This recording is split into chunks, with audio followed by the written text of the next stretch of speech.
নবম শ্রেণীর প্রিয় ছাত্রছাত্রীদের ভালোবাসা জানিয়ে অভিনব ভৌতবিজ্ঞান ও পরিবেশ ধনঞ্জয় সরকার ও ডক্টর অশোক কুমার ঘোষ ভট্টাচার্য ব্রাদার্স পাবলিশার্সের সেকেন্ড চ্যাপ্টার স্থিতি ও গতি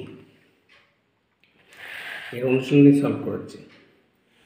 আমার চ্যানেলে যারা নতুন নোটিফিকেশান এবং ভিডিও আপ টু ডেট পেতে গেলে সাবস্ক্রাইব করবে।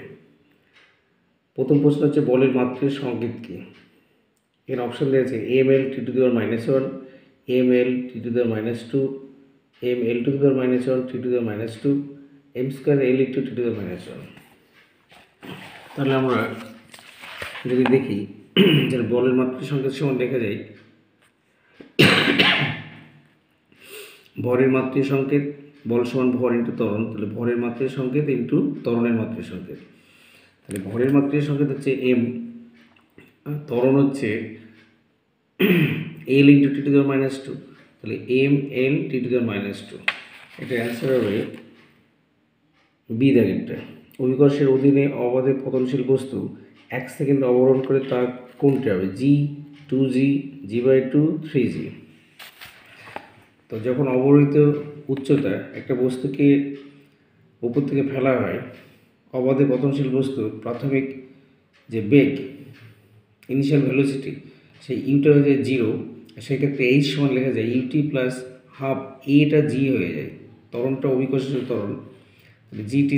তাহলে ইউ যদি 0 হয়, টি যদি 1 সেকেন্ড হয়, তাহলে জি এটা এখানে রেখে দিলাম আর টি এর মানটা 1 বসিয়ে দিলাম। তাহলে 1² মানে 1, এই অংশটা 0 হতে গেলে g/2, তাহলে অ্যান্সার হবে g/2। 3 নম্বর রৈখিক ভরবেগের একক। রৈখিক ভরবেগ ভর হচ্ছে কেজি আর বেগ হচ্ছে মিটার পার সেকেন্ড, তাহলে এরটা হবে নিজের অক্ষ সাপেক্ষে পৃথিবীর গতি। পৃথিবী যখন 24 ঘন্টায় তার অক্ষের সাপেক্ষে ঘুরছে সেটা ঘূর্ণন। আরেকটি বস্তুর সরণ এস এবং অতিক্রান্ত দূরত্ব ডি হলে কোনটা সঠিক? ধরো একটা বস্তু বৃত্তাকার পথে আবর্তন করে, সে যদি আবার প্রাথমিক এবং অন্তিম অবস্থান 1 হয় তাহলে সরণ 0 হয়ে যায়। আবার যদি একটা নির্দিষ্ট দিকে নির্দিষ্ট দূরত্ব অতিক্রম করে তখন সরণ এবং অতিক্রান্ত দূরত্ব সমান হয়ে যায়। তারপরে ডি > এস। ডি দূরত্ব সরণের থেকে বেশি হতে পারে, আবার সমানও হতে পারে। কোনো বলে দুটি সমকোণিক উপাংশ 3n ও 4n হলে বলের মান কত? আমরা যদি একটু এঁকে দেখানোর চেষ্টা করি, বলে যে একটি 3n, ধরো এখানে একটা ছবি আঁকছি, এটা হচ্ছে আমি ধরে নিলাম 4n, এটা 3n, তাহলে এ বি সি, তাহলে এই দূরত্বটা কত? সরণ।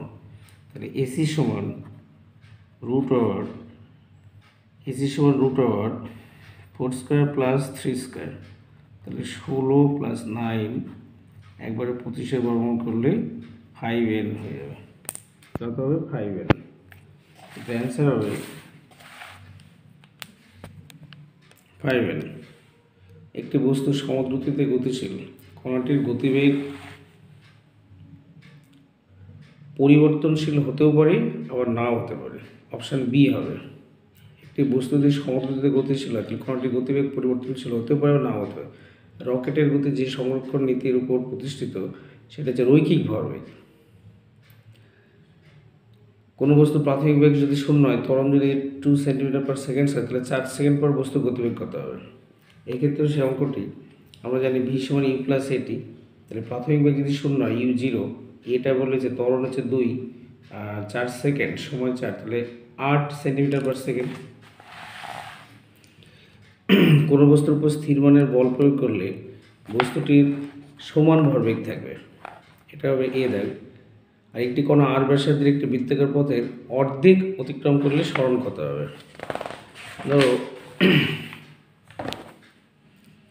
এখানে ছবিটাকে দেখানোর চেষ্টা করি। ধরো একটা বস্তু কণা এখান থেকে শুরু করে তার অর্ধেক এই পর্যন্ত আসলো, তাহলে এখান থেকে যাত্রাপথ শুরু করলো, এই পর্যন্ত আসছে, তাহলে সরণ হচ্ছে এই দূরত্বটা। তাহলে ব্যাসার্ধ যদি আর হয় তাহলে টোটাল ব্যাস কত হচ্ছে? ব্যাস সমান 2r, r প্লাস r। তাহলে এই দূরত্বটা হচ্ছে সরণ, তাহলে অ্যান্সার হবে 2r। অ্যান্সার হবে 2r।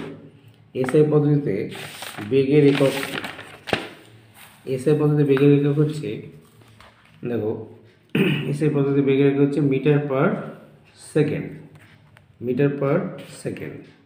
নাম্বার 2, কখন সরণের মান, কোশ্চেনটা হচ্ছে যে কখন সরণের মান অতিক্রান্ত দূরত্বের সমান হয়।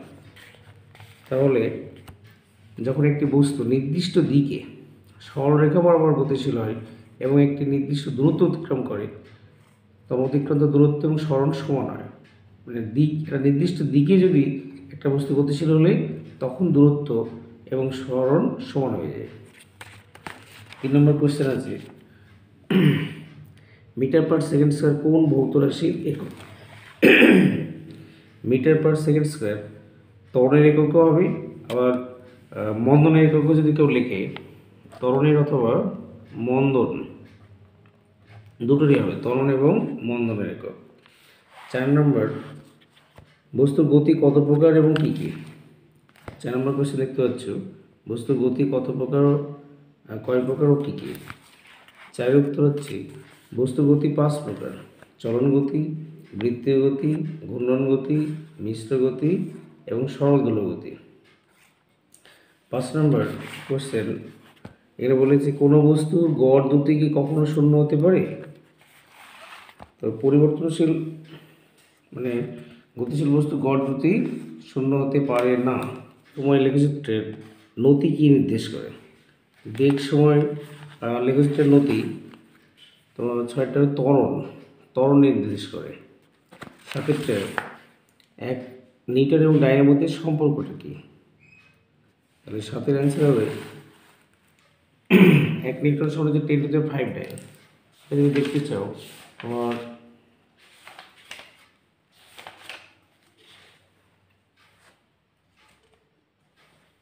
এখানে আছে 1 নিউটন সমান 1 kilogram into 1 metre per second square সমান 1000 গ্রাম ইন্টু 100 সেমি পার সেকেন্ড স্কোয়ার, তারপরে 10⁵ ডাইন। এটা হচ্ছে সম্পর্ক। নেক্সট কোয়েশ্চেন, ক্রিয়া এবং প্রতিক্রিয়া বস্তুর সাম্য প্রতিষ্ঠা করতে পারে কি? উত্তর হবে না। ক্রিয়া প্রতিক্রিয়া বস্তুর সাম্য প্রতিষ্ঠা করতে পারে না, কারণ সাম্য স্থাপনের জন্য দুটি সমান ও বিপরীতমুখী বলের একই বিন্দুতে ক্রিয়া করা দরকার, কিন্তু ক্রিয়া প্রতিক্রিয়া দুটি ভিন্ন বস্তুর উপর ক্রিয়া করে, দুটি ভিন্ন বিন্দুতে ক্রিয়া করে। কোশ্চেন নম্বর, নিউটনের গতিসূত্র 3টি কোন ধরনের নির্দেশ তন্ত্রে প্রযোজ্য? কোশ্চেন নম্বর 9, এটা হবে জড়ত্বীয় নির্দেশতন্ত্রের প্রয়োজন, জড়ত্বীয় নির্দেশতন্ত্রের প্রয়োজন। কোশ্চেন নম্বর 10, ভরবেগের এসআই একক কি?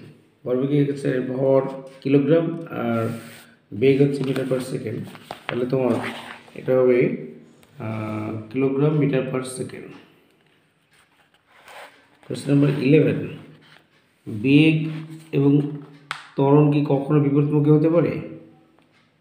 হ্যাঁ, বেগ ও ত্বরণ বিপরীতমুখী হতে পারে। যেমন কোনো বস্তুকে উপরের দিকে ছুড়ে দিলে বস্তুর গতিবেগ যখন ঊর্ধ্বমুখী হয়, কিন্তু ওর উপর ক্রিয়াশীল অভিকর্ষজ ত্বরণ কিন্তু নিম্নমুখী। একটা ঢিলকে উপরের দিকে ছুড়লে তাহলে যখন বস্তুর গতিবেগ উপরে, কিন্তু ওর উপরে অভিকর্ষজ ত্বরণ নিচের দিকে ক্রিয়া করে। তারপরে দেখতে পাচ্ছ কোশ্চেন নম্বর 12, রকেট উৎক্ষেপণের ক্ষেত্রে কোন নীতি প্রযোজ্য হয়? রকেট উৎক্ষেপণের ক্ষেত্রে রৈখিক ভরবেগের সংরক্ষণ নীতি প্রযোজ্য হয়। 12 নম্বর কোশ্চেন, রৈখিক ভরবেগের সংরক্ষণ নীতি প্রযোজ্য হয়। নিউটনের গতিসূত্রগুলোর মধ্যে কোনটি জার্ডের সূত্র? এটা হবে নিউটনের প্রথম গতিসূত্র, নিউটনের প্রথম গতিসূত্র। 13 নম্বর উত্তর, প্রথম গতিসূত্র। 14 নম্বর, 1 গ্রাম বার সমান কত ডাইন? 1 গ্রাম বার সমান হচ্ছে 981 ডাইন। 1 গ্রাম বার সমান লেখা যায় 1 গ্রাম ইন্টু ভার, গ্রাম মানে জি সেন্টিমিটার পার সেকেন্ড স্কোয়ার, তাহলে জি ডাইন যেটা এখানে চলে আসলো, গ্রাম সেমি পার সেকেন্ড স্কোয়ার যে ডাইন, তাহলে জি এর মানে হচ্ছে 981 সিজিএস পদ্ধতিতে। তাহলে 1 গ্রাম ভর সমান 981 ডাইন। নেক্সট, 3টি মৌলিক একক দ্বারা গঠিত ভৌত রাশির নাম কি? উত্তর হবে 15 নম্বর কোশ্চেন অ্যান্সার ভরবেগ। তারপর হচ্ছে 16টা ভরবেগের মাত্রা কি? ভর হচ্ছে m, বেগ হচ্ছে l × 10⁻⁻1। ভরবেগ একটু কি রাশি? ভরবেগ হচ্ছে ভেক্টর রাশি যার মান এবং অভিমুখ 2 আছে। এখানে 1 নম্বর দেওয়া আছে ভরবেগ কি রাশি? ভেক্টর রাশি। কোশ্চেন নাম্বার 2, এসআই পদ্ধতিতে বলের পরম একক কি? বলের পরম একক হচ্ছে নিউটন। কোশ্চেন নাম্বার 3, প্রকৃতিতে ড্যাশ সর্বদা দুটি বস্তুর মধ্যে ক্রিয়া করে। ক্রিয়া এবং প্রতিক্রিয়া দুটো বস্তুর মধ্যে ক্রিয়া করে। সমবেগে গতিশীল বস্তুর ত্বরণ কত? 0 হবে। নেক্সট কোশ্চেন, বলের পরম একক হচ্ছে 1/g × অভিকর্ষ যে একক।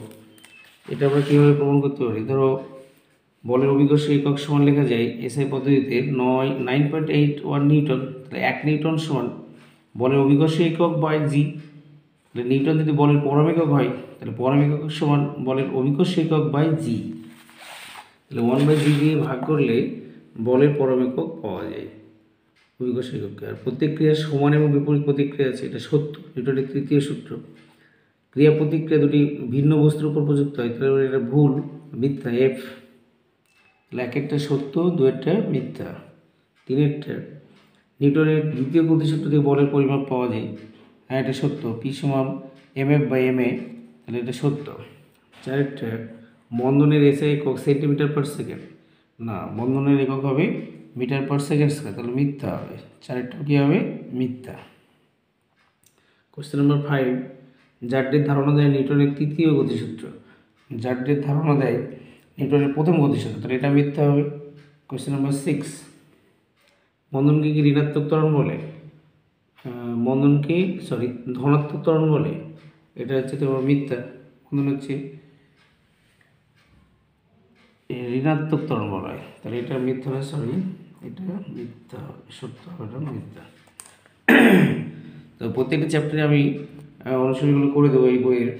তো আপ টু ডেট পেতে গেলে এবং নোটিফিকেশান পেতে গেলে আমার এই চ্যানেলটি অবশ্যই প্রত্যেকে সাবস্ক্রাইব করবে। সকলে ভালো থাকবে। Thank you.